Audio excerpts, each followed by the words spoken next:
Hey adapters, I'm Doug Parsons. I'm a partner at Simpatico Studios where we live stream conversations about complex business and social challenges with professionals like yourself who are working on the same issues. Our shows are live streamed in front of a global audience of your professional peers on CimpaticoTV. I'm building a new type of online community for professionals like yourself on the Climate Adaptation channel. If you're a regular listener of my America Adapts podcast, I think you'll find that we're taking our conversations about important problems, policies, and solutions to the next level here. And if you're interested in being a guest, we'd love to hear from you. And now join us for this latest episode.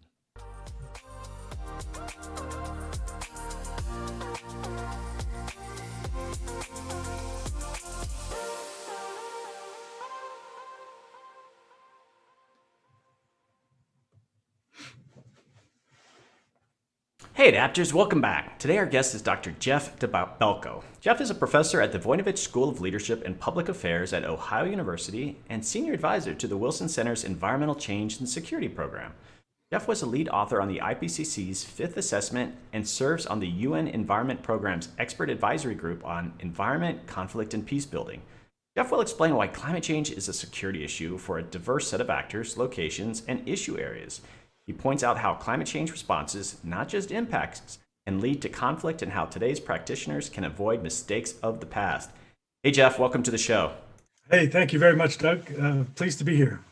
Well, been looking forward to this conversation. I've started to have this conversation around national security and climate change, but for I think a lot of folks, it's an emerging issue. But maybe we could just start off that you can give us some history a bit. This actually isn't that old of an issue because climate change isn't that old of an issue. Well, that's right. We did start kind of end of the Cold War, early 90s, started paying attention to and asking questions about how environment and security connected. But at the time, climate change was still seen as slow, distant, over the horizon, and kind of so diffuse that it didn't rise to the level of, particularly if you focused on traditional security concerns, issues of war and peace. That changed about 15 years ago when it was a combination of factors. The science was more certain that this isn't a future issue, this is a now issue. Then we saw those manifestations in ways that we could see the impacts were present now and rising to a level that posed a variety of challenges to different actors by geography, by whether it was the traditional security institutions or a broader notion of security of small island states or livelihood for the poor around the world. And so that then really led to folks focusing on it from those different areas at about the same time, 2006, 2007, notably with a UN Security Council for the first time looking at an environmental issue in 2007, but also the uniformed military and the security community taking a harder look at it and saying, what does this mean for us in a threat context and in some instances an opportunity? All right, so what about you personally though? I mean, you've been dealing with security issues, you are an academic, but how did you transition into this space? I mean, 15 years really isn't that long ago. Yeah, well, it started for me back there at the end of the Cold War and came to DC in 1990. And suddenly everything was different. The superpower competition and the focus on the Soviet Union was gone. And there was space for not new issues, but newly considered issues in foreign and security policy. And so environment, along with health, poverty and development, rose to the top. And so it was at that time where I started getting interested in the topic, went and wrote a dissertation on the evolution of those ideas here in the US, but importantly abroad, because really important considerations and contributions from different parts of the world. And so have been working on those issues since 1990. And when climate change emerged, that was a topic that we embraced at the Wilson Center's Environmental Change and Security Program, kind of a nonpartisan forum to bring these very often very different worlds that don't have a lot of experience talking with one another together to both understand the linkages and then also talk about how we're going to respond to them. Well, that's interesting. And I guess you go back 15 years. What was it like? Was it really just people at the margin talking about it, or did everyone sort of jump fully into it? And did it ever kind of, because people take different national security positions, but did people kind of take opposite sides right away, or did everyone sort of kind of take it seriously right away? Well, I think some folks took it seriously, but there's still lots of puzzles, and there remain a lot of puzzles, and also skepticism. But it depends on which links, and not only which links, but what's the prescription and who's empowered to work on it and who's not, right? So for some, it was an advocacy strategy around climate change and pushing forward mitigation in particular in the run up to the Copenhagen conference in 2009. It was seen as, in the US political context, that those who were opponents tended to be conservative and Republicans that engaged on security issues and thought that was important. And so engaging that community, which was done with particularly retired senior military officials, not to pass judgment on the science, but to get a briefing and say, does this matter to you? And they were, in a resounding fashion, said yes. But that was on the advocacy side. Others came back with skepticism, saying, so you're prescribing a military solution for something that requires cooperation? That seems to be a mismatched tool of kind of conflict and use of force versus the kind of cooperative civilian diplomatic development. And I think that is absolutely a worthy criticism, and one that the security folks would embrace. They'd say it does have implications for us, but don't think of us as the solution set. We're the last resort when all else fails, and climate change impacts, say, fundamentally impact the political, economic stability of a country, and you have state fragility or instability that has lots of causes. Again, that is also a point of criticism. It's not that climate change comes in and causes wars, right? It's more, I call it a threat multiplier. It's an underlying and exacerbating factor that makes things worse at a level that all actors, including security actors, need to pay attention to. I wonder, maybe you probably know this, is there was that short window, it seems, where the Republicans were definitely interested in doing something legislatively around climate change. And I think it was like a McCain-Lieberman climate bill. Yep. And I guess it occurs to me now, talking with you, is, you know, Senator McCain was known for national security being his issue. Was that a driver in his interest in doing a climate bill? I think so. I think so in some terms. That was part of the discourse, and they were going on at the same time. I wouldn't want to overstate that, but there were certainly Republicans who took it seriously. So Senator Warner, for example, in 2010 co-sponsored a insertion of an amendment to the Defense Authorization Act with then Senator Clinton, saying that climate change needed to be systematically assessed by the military in terms of what it meant for operations, missions, threat assessments. And so there were, and in some ways still very much still are, those who would prefer to be out of the political context, but facing, in some ways, a very familiar kind of calculation from a security perspective. They're responsible for looking at all sorts of possibilities, even very low and unknown probability ones, but that have high negative outcomes. And for them, making important decisions in the face of uncertainty is what you do, whether it's on the battlefield or planning procurement for the next 50 years. And so that's a commonality, I think, with the kind of precautionary approach and the need to have anticipatory action on climate change that is quite familiar. We need to, even if we're not absolutely certain on all of the science, we know enough to be really concerned and know that it's a crisis and take action even without complete information, because in fact, we'll never have complete information. Okay, so you mentioned this notion of a threat multiplier, and I'm familiar with that term. And so the idea that climate change might not be the direct driver of conflict, but could you give an example of something that ultimately is climate driven, that a conflict associated with it? What would be an example of that? Yeah, well, that's part of where you asked about what's contested and what's agreed. You will get very reasonable people disagreeing in terms of making precise the contributions. But, on the one hand, where folks dismiss this climate and security link, it'll be, well, the small island states will say, how can you, China, Russia, oppose the consideration of this topic in fundamental security terms, as this poses an existential threat to our country?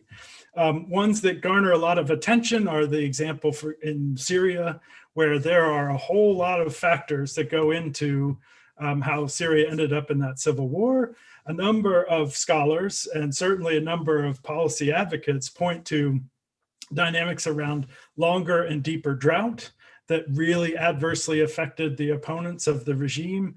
And that was part of what brought them into the streets. Now, of course, it required the kind of murderous response that it engendered from the regime that then led to the event. So that's one that you will get. It's part of what makes this set of linkages really interesting, really difficult, and we have to embrace the complexity rather than shy away from it, because it doesn't have simple answers or simple explanations. However, it's one that if we ignore these dynamics, what it means for where people live and where they move and where they have to move suddenly and be displaced, right? So displacement and mobility, hugely important. And we can kind of agree that those go into issues of can be conflictual responses to those changes. As opposed, we're not going to be able to kind of plug in a bunch of numbers, get the answer, and have a really simple story to tell. I think you're sort of giving some examples of this now, but the notion of, climate change and security links, if you make those connections, it might actually be counterproductive. Could you elaborate on that? Sure, it can be. I mean, one of the most famous examples is when, in a very well-intentioned fashion, then Secretary General Ban Ki-moon had an op-ed, short op-ed in, I think it was the Washington Post, right in the wake of the genocide in Darfur, in Sudan, and said, Darfur, the first climate war, ? Was the title he was probably given by the headline writers. And he was trying to make a case that, listen, we have to understand that this is an underlying factor in terms of long-term desertification, the competition between pastoralists and agriculturalists, right? People who grow crops and stay there, and others who are herders, and that kind of, we've had that competition. Again, a lot more involved, right? Kind of again, murderous regime in Sudan that was played on one side of that conflict. He got crushed by the humanitarian community because they said, you just let the Sudanese regime off the hook. Because as they predicted, Bashir said, look, we didn't arm the Janjaweed and perpetrate genocide. Climate change made it happen, right? So there was this notion of, you got to be really careful in terms of understanding claims around causality and putting any adjective, let alone climate change, in front of war or genocide and such, because there's so much more that goes into it, that can actually be something that on the ground can have counterproductive impacts.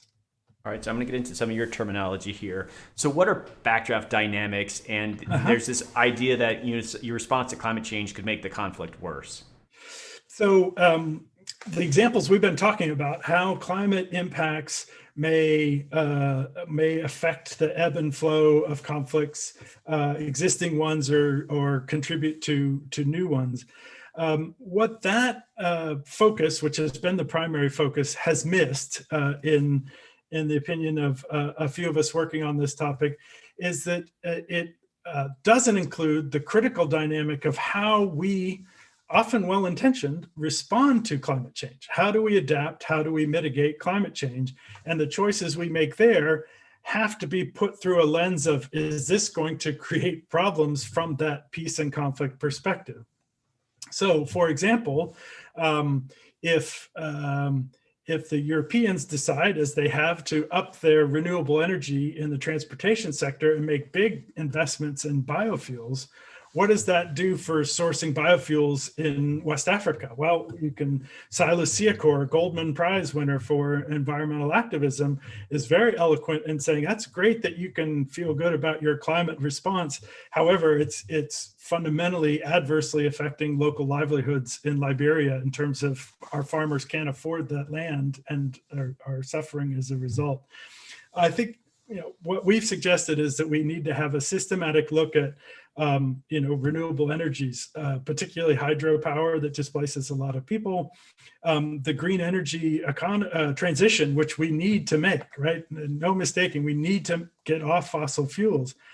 But those technologies in solar and in wind are still heavily mineral dependent, right? We're still pulling things out of the ground to put into that equipment that has all sorts of local conflict dynamics. And so hearkening back to that early 1990s discussion, which was around natural resources and conflict, those dimensions are ones where we could be making transitions that we really want and need to do to respond to climate change. But we have to go in with our eyes open so that we're not exacerbating conflicts or creating new ones because of the spin-offs of what we're doing in the climate space. Okay, so what are you hearing on the adaptation side? And so you mentioned some of the carbon mitigation and maybe some conflicts between North and South. Like, as let's say Europe needs to sort of plan long-term for food, and, things might change in their landscapes to provide their own food, and they're going to want to go places where there's going to be their ability to adapt that might create other problems. Is that coming up a bit in the work that you're doing?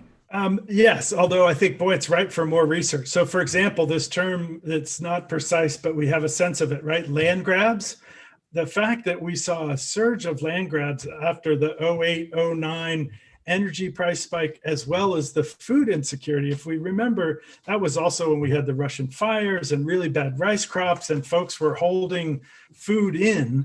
And to me, the spike in land grabs, i.e. wealthy countries that are water poor but wealthy, buying and leasing land in third countries for their food security.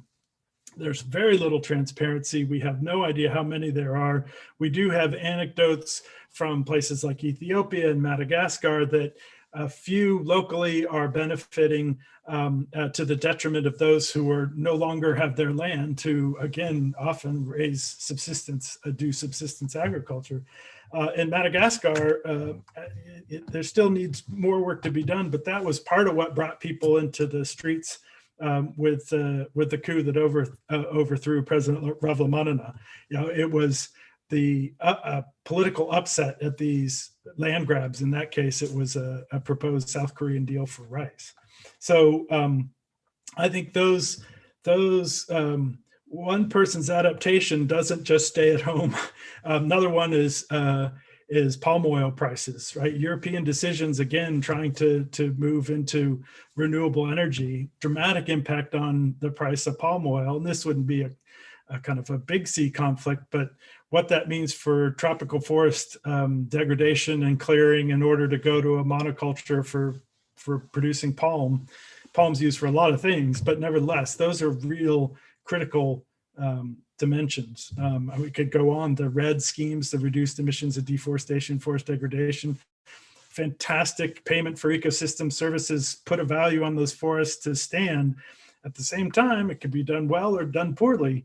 And so I want to know about the kind of transparency index and is that money going to support local communities, particularly ones that can't now extract from those forests, or are they going to folks in the capital? And we've, had to have greater confidence in some RED schemes versus others. And I think the folks proposing and implementing those are now aware of them, but especially in the early days, there was not the recognition that this is, the plus had to be added, right, to remember that people were in those forests. And so those kind of ripple effects of our needed climate response are where the issues of it's about money and access to resources. And again, that can be done well or poorly, and conflict can often be part of that if, in a sense, natural resource management is conflict management.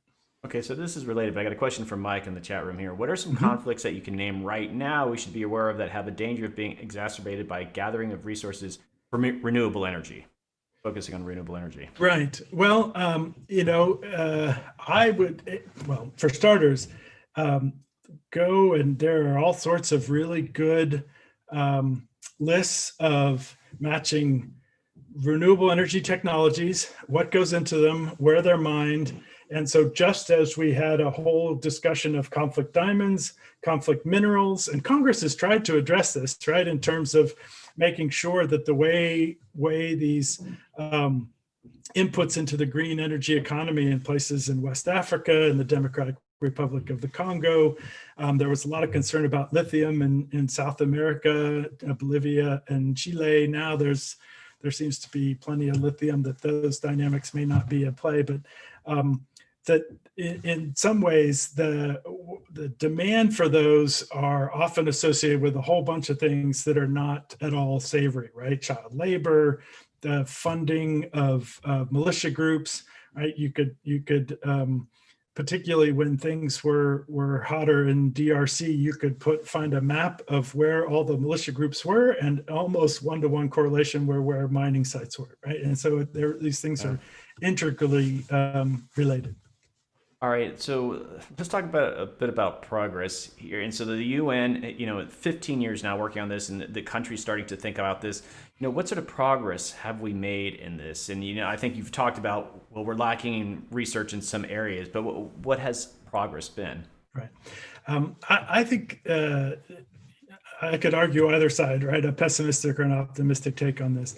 I think the fact that we're now on our third or fourth time that the Security Council is focusing on this issue can be interpreted as, well, can't they make progress? Why do they still need to be meeting? But I would take a different view, that it is particularly with a wider lens of security. So while explicit conflict is part of the portfolio, there is a general acceptance that climate change has implications on a scale in agriculture, in economy, in health that is posed to all countries. In some places, it's more extreme, and in some places, particularly, countries are not well equipped to handle it, right? So they're vulnerable and poor in institutions and resources and kind of education, a variety of indicators that mean they're more vulnerable. So, for example, the Lake Chad Basin has been a particular focus, to some degree the UN, but particularly out of a G7, G8 group of countries coming together to focus on it. I got to say, the Germans deserve particular highlighting in terms of consistency and focusing on the importance of these and putting resources into it and taking action. Other countries have been leaders at times, including the United States, Canada, and Japan. Change of government, and then there's a step back. UK has also ebbed and flowed, even under governments of the same party. So you'll see consistent leadership from the small island states, which are not surprisingly advocating and are making a kind of moral argument that's forcing some of the more powerful countries to face it as well. So I think we do see a progress in the recognition. We're still a long way from translating into resources. That's a diplomatic conversation. You could have a similar one that has ups and downs from the traditional military, uniformed services, from the intelligence community, integrating these assessments into their understanding of where the world is, where it's going, where there are concerns and not. Again, to some degree affected by, in this country, by party, but actually probably more consistency across than one would expect. There are areas where there's lots of progress, like in many instances, the uniformed military has understood that more efficient battery technology and being more energy efficient helps them achieve their mission, whether that's at a forward deployed base or whether that's the fact that you have renewable energy on a base here in the US and you're not subject to big grid failures, right? It increases your flexibility, reduces your vulnerability. And so in that way, there have been changes that they're not sexy, they're not dramatic, but they're really important, particularly given the purchasing power and the moral suasion of that institution and the regard with which it's held in this country. All right, so we've already gotten through this episode. I just, I have one more question for you. This has been fascinating. I think we just scratched the surface, but let's say, for better or for worse, I think national security and climate change is going to be a growth industry. What would you say to students or people that are like looking at careers in this? What are some of the opportunities out there? Don't allow yourself to be pigeonholed in what has been, because what's going to be is far more important. And these issues demand that you break down the caricatures and the stereotypes that we have of each other, let alone just the practical impediments of working across disciplines, sectors. And so I often start my climate and security discussions with a picture of, on the one hand, a young kind of a caricature of the environmental do-gooder trying to hug the redwood tree, and on the other hand, a big explosion. And I try to emphasize that folks coming from that environment and climate side are a whole lot more than hugging trees and hugging pandas. I'm all for the biodiversity and what that message is, but there's a whole lot more to it. And likewise, on the security community, even the traditional perspective, the narrow War and Peace, has a lot more tools around scenario and game playing and decision making in the face of uncertainty and managing risk that we could benefit from. And secondly, our notions of security are broadening. And so that is a conversation that we want to actively push forward. You can't do that from a disciplinary silo. You can't do that without breaking down some of the traditional barriers, working across. And there are a bevy of topics out there if you want to pursue it from an academic, from a practitioner, from an advocate perspective. Plenty of work to do. All right, great final message. Well, this has been great, Jeff. I want to bring you into just chatting. That we just kind of close out the episode that way. But thanks for coming on. And again, I'd love to have another conversation with you about some of these other issues. But this has been great. Thank you so much, Doug. Really appreciate it. It's great. All right, hold on. We'll be right back.